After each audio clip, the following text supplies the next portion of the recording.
Assalamualaikum and a very good day to everyone. My name is Nur Nabila binti Amran. Assalamualaikum and good day everyone. I'm Nurul Fakir binti Ghazali. Today we will be discussing the poem entitled Dedications from an Atlas of the Difficult World by Adrienne Rich. We're going to start the presentation by listening to the poem recitation by the author herself.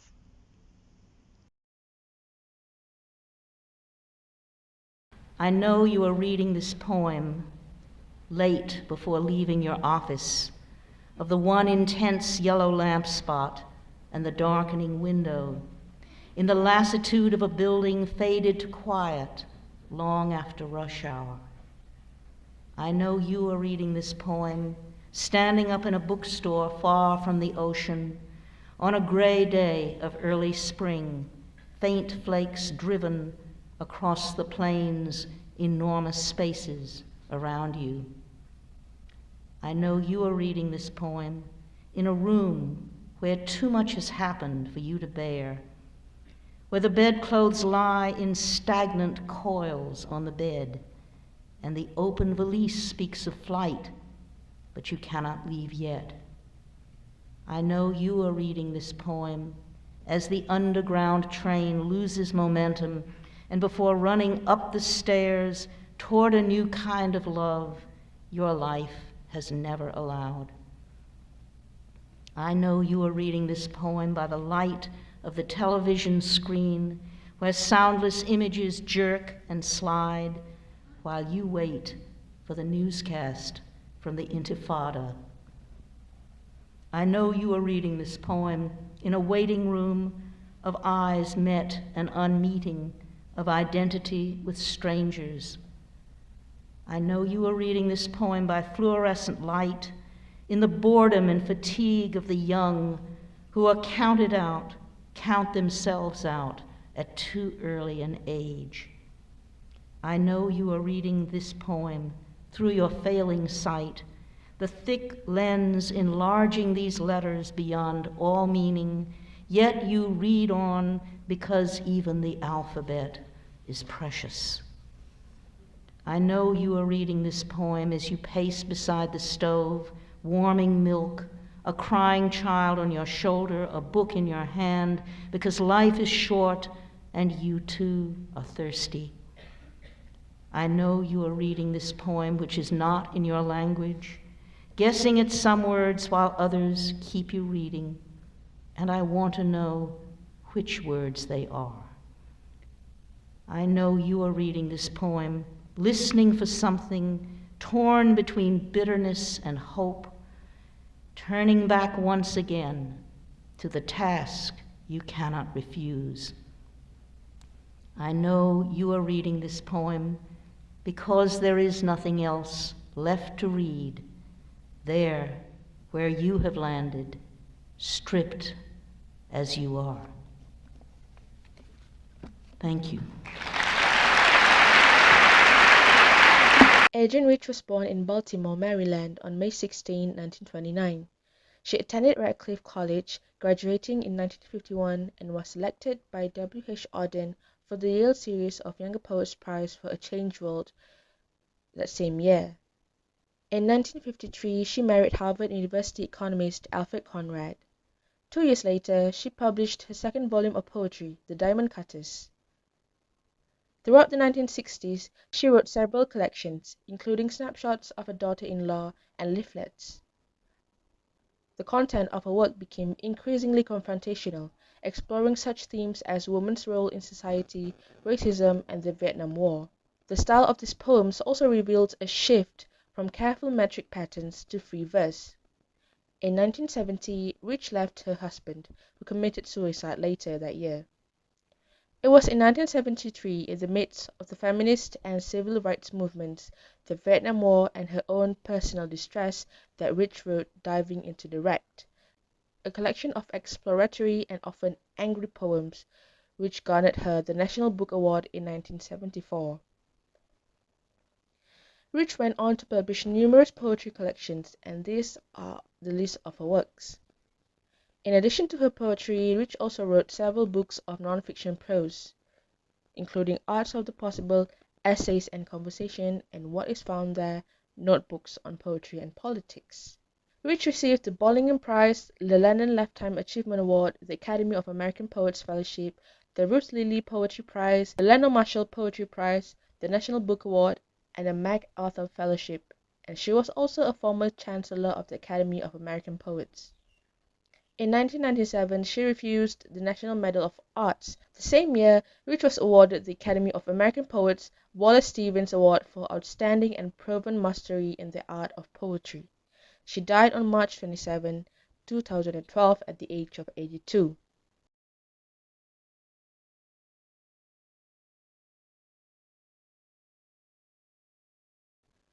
An Atlas of the Difficult World is a long poem divided into 13 sections or short poems that relate experiences and observations.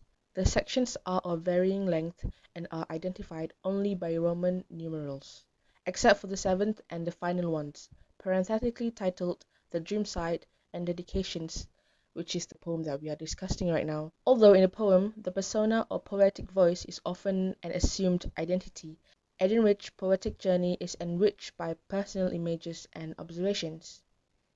In this, her 13th volume of poetry, Rich provides readers with a mural that does not begin or end with this poem, but connects with previous works dating back to 1951, when her first collection, A Change of World, was published. As denoted by the term atlas, the series of poems describes a collection of American scenes that are bound together. Throughout the poem, the people she describes are not famous but are always recognizable. They are, in a sense, the landscape of the American journey, which, as the title implies, is part of a difficult world.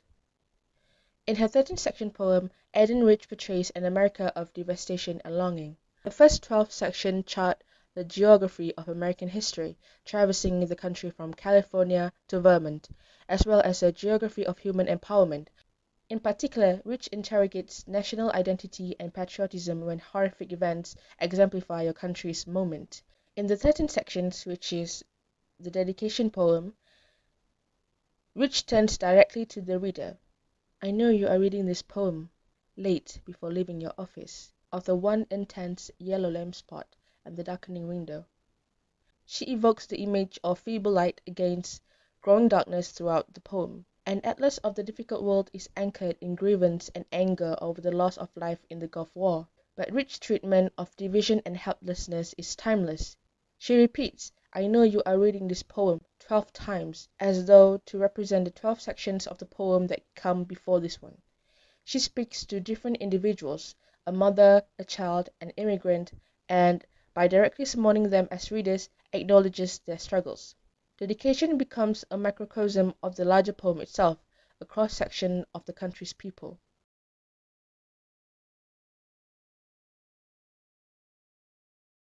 Rich writes, you are reading this poem in a room where too much has happened for you to bear. And she captures the way a country itself can seem like an ever-narrowing room, its barriers increasingly stifling. Rich maps the lives of those whose voice are not heard, focusing on events or moments often invisible to others. By doing so, she reconstructs the space of her poetry, using it as a vessel to honor them. In this line, I know you are reading this poem through your failing sight, because even the alphabet is precious. Here, the very act of reading becomes an act of survival, an endurance of hope despite adversity. The persistence of the imagined readers of this poem, who will read this poem against all odds, against all misfortunes, across language barriers, reflects radical hope. The poem ends as such. I know you are reading this poem because there is nothing else left to read. There where you have landed, stripped as you are. The nakedness of this last image suggests complete vulnerability, yet also hints at a beginning. It doesn't gloss over or sentimentalize the hardship, but reveals the fundamental empathy in poetry. Radical hope is when you find a home in words. When stripped as you are, there is a promise in what comes next.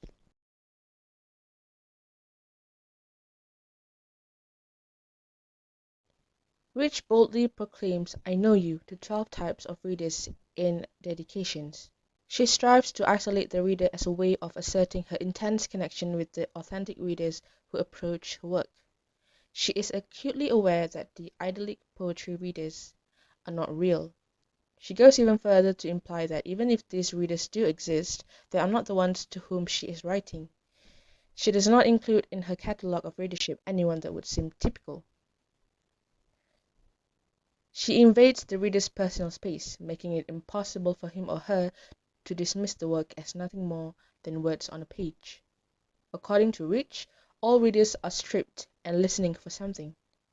She speaks to those who are trapped by life, those living where the bedclothes lie in a stagnant coils on the bed, and the open valleys speaks of flight, but you cannot leave yet. Immediately following this characterization of entrapment is one of those intense freedom, readers full of dare and blithe who are running up the stairs toward a new kind of love your life has never allowed. She pulls at the heartstrings of a woman searching for the life that she has lost amid warming milk, a crying child on your shoulder, a book in your hand, because life is short and you too are thirsty. Which reminds her readers that, as literate beings, they are all empty without words. She wants to know what it is that readers find within and between her inconsistent stanza styles, asking to know with which words they struggle and with which words they identify. The theme of the poem is the natural misreading of language.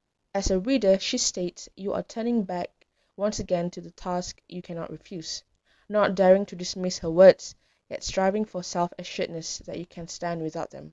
She also tells the reader that, though there is nothing else left to read, there where you have landed, stripped as you are, you may find solace in the fact that you share the space with those surrounding you who work to find meaning and work to dismiss it as quickly as it is found. Okay, so now we should go to the craftsmanship or techniques that used by the poet in the poem, which are the slims. But before that, we will go on to the summary first. Okay, and then we proceed to slims. And yeah, for this poem, the last section of from the Atlas of a Difficult World was named Dedication. So for us, we think that this poem was dedicated to the unheard voices while focusing on events or moments that are often being ignored or invisible by some people. And in our opinion as well, in my opinion and also Nabila's opinion, by attending to the reader's situation, the poet is trying to acknowledge them, that to tell them that their hard work, their efforts, which are often invisible to people, so that they will be seen, known for their struggles. And this poem, it is a poem that shows how we need poetry so much to a great extent on a daily basis.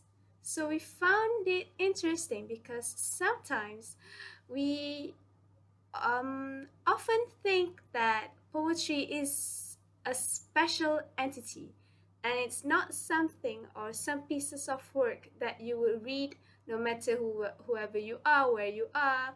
Okay, so as an example, as simple as the event of heating up milk, this was also addressed in the poem. So, in short, poetry can also be read by whoever, whenever they want to. Okay, now let's move on with emotion, mood, and feeling.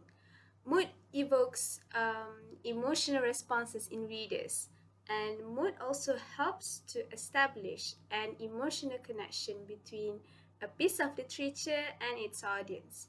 So, the overall mood of the last section of An Atlas of the Difficult World is descriptive, calming, serene, assurance, and undisturbed. Other than that, it also provides a sense of hope for a new beginning.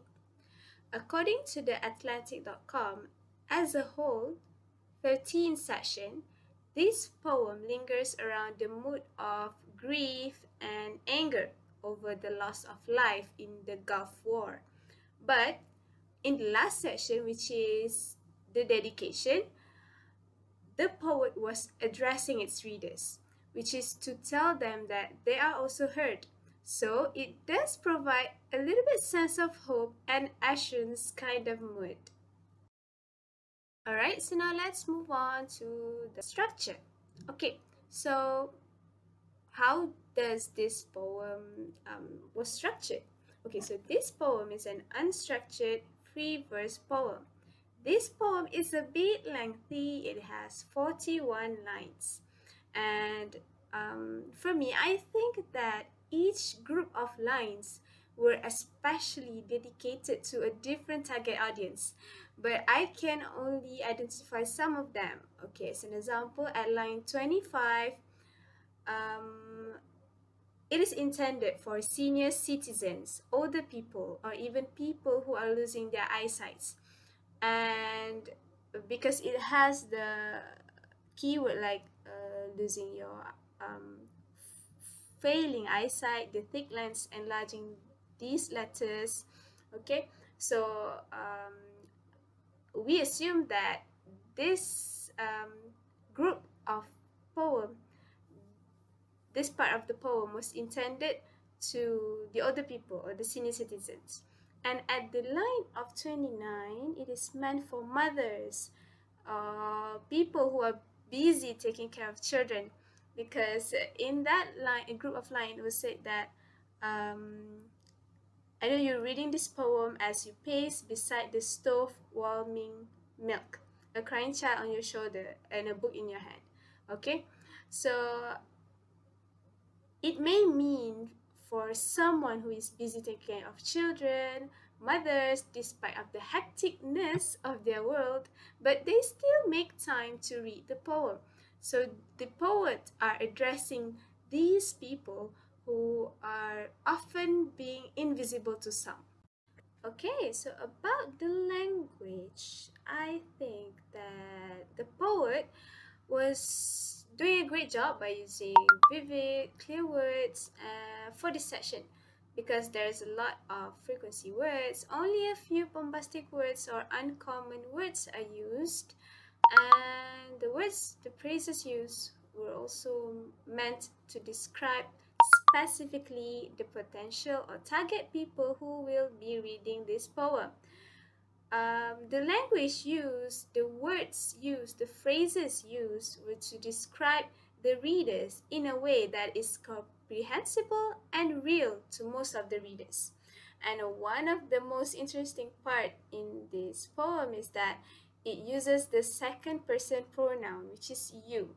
So for me, personally, when I read this poem, the use of the second person pronouns really did make me feel like closer to the poem. And it's like the poem itself is interacting with us as the audience.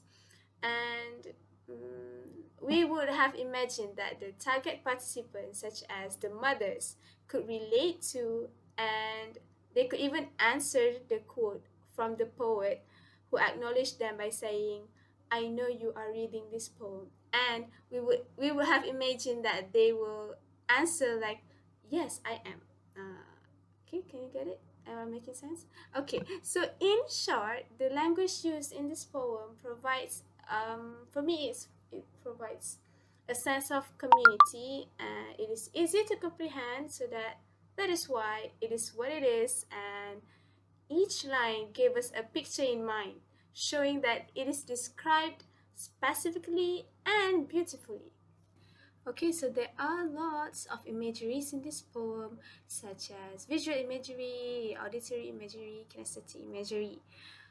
And let's talk about the visual imagery first. So, some of the examples that I could provide to you from the poem is at line 3, one intense yellow lamp, and in line 7, on a gray day of early spring. So the colors, the yellow, the gray, it provides us with visual imagery. And the next one would be auditory imagery. I'm not quite sure myself, but I think the word crying itself brings us to the sound of baby crying, and it is located in line 30. The next one would be kinesthetic imagery, which are standing up in the bookstore at line 6 and before running up the stairs in line 14 and more.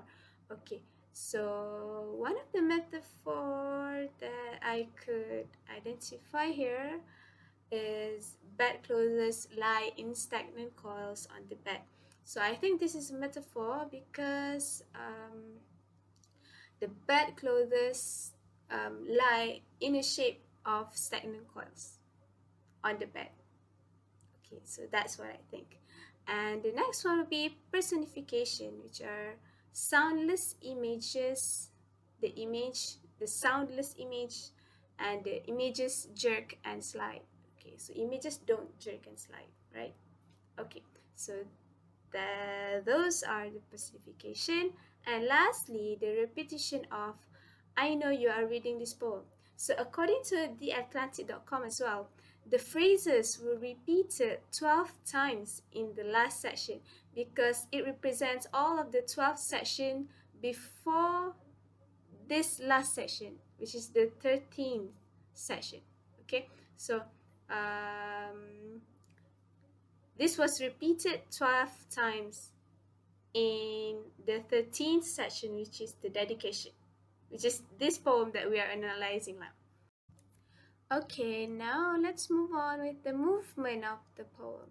I think the rhythm of this poem is like an everyday speech because the targeted audience are being described so carefully that it gives us a slow to normal paced movement or rhythm when reading this poem.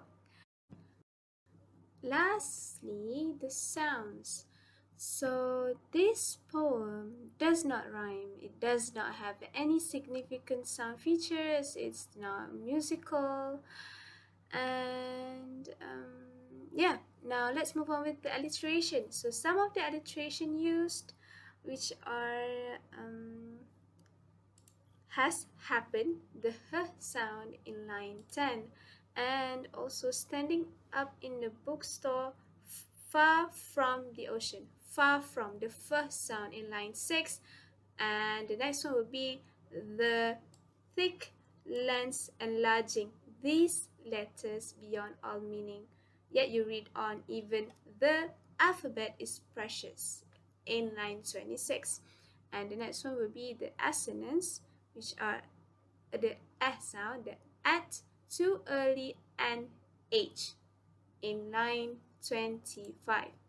Okay, so yeah, that's about it. In conclusion, this is our own interpretation towards the poem based on some of the references, the online references that we refer to. Okay, that's all from us. Thank you.